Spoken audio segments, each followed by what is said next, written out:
തദ്ദേശ തെരഞ്ഞെടുപ്പിൽ തിരുവനന്തപുരം കോർപ്പറേഷനിൽ 50 സീറ്റുകൾ സ്വന്തമാക്കിയതിന്റെ ആവേശം കെട്ടടങ്ങും മുമ്പ് ബിജെപിയിൽ പുതിയ പ്രതിസന്ധി ഉടലെടുത്തിരിക്കുകയാണ്.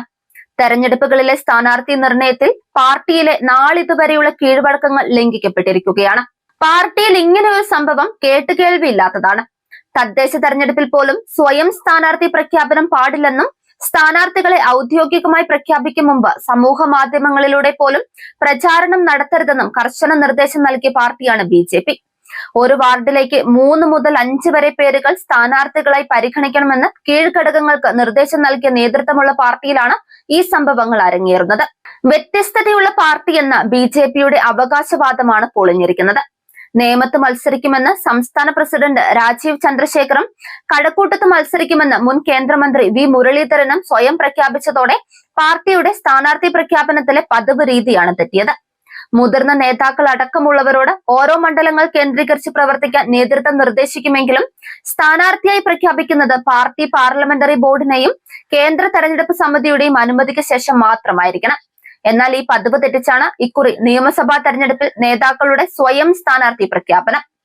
രാജീവ് ചന്ദ്രശേഖറും വി മുരളീധരനും സ്വയം സ്ഥാനാർത്ഥി പ്രഖ്യാപനം നടത്തിയെങ്കിലും പാർട്ടി ദേശീയ നേതൃത്വം കേരളത്തിലെ തെരഞ്ഞെടുപ്പ് ഇൻചാർജിനെ പോലും ഇതുവരെ പ്രഖ്യാപിച്ചിട്ടില്ല.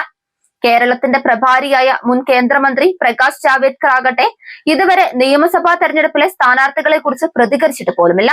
മോദി അമിത്ഷാ കാലത്തിൽ പാർട്ടിയുടെ സംഘടനാ സംവിധാനത്തിന് പ്രാധാന്യമില്ലെന്നും വ്യക്തി താൽപര്യങ്ങൾ സംരക്ഷിക്കപ്പെടുന്നതായി നേരത്തെ തന്നെ ആക്ഷേപങ്ങൾ ഉയർന്നിരുന്നു. എന്തായാലും കേരളത്തിലെ ബിജെപി സ്വയം സ്ഥാനാർത്ഥി പ്രഖ്യാപനം നടത്തുന്ന നേതാക്കളുള്ള വ്യത്യസ്തതയുള്ള പാർട്ടിയായി മാറിയിരിക്കുകയാണ്. ബിജെപിയിലെ ഇപ്പോഴത്തെ അവസ്ഥ വേലി തന്നെ വിളവ് തിന്നുന്നതാണ്. പാർട്ടിയുടെ സംഘടനാ സംവിധാനം തന്നെ ചോദ്യം ചെയ്യപ്പെടുകയാണ്. ജില്ലാ ടീം, സംസ്ഥാന കോർ കമ്മിറ്റി, തെരഞ്ഞെടുപ്പ് സമിതി അങ്ങനെ നിയമസഭാ സ്ഥാനാർത്ഥി നിർണയത്തിനുള്ള എല്ലാ സംവിധാനങ്ങളും ചോദ്യം ചെയ്യപ്പെടും. പാർട്ടിക്കുള്ളിൽ രാജീവ് ചന്ദ്രശേഖറെയും വി മുരളീധരനെയും സ്ഥാനാർത്ഥി പ്രഖ്യാപനത്തിൽ ചോദ്യം ചെയ്യാൻ ആരുമില്ല. എന്നാൽ ഇവരുടെ സ്ഥാനത്ത് മറ്റാരെങ്കിലുമാണ് സ്വയം സ്ഥാനാർത്ഥി പ്രഖ്യാപനം നടത്തിയതെങ്കിലോ പാർട്ടി അച്ചടക്ക നടപടിയുടെ വാള് വീശിയേനെ.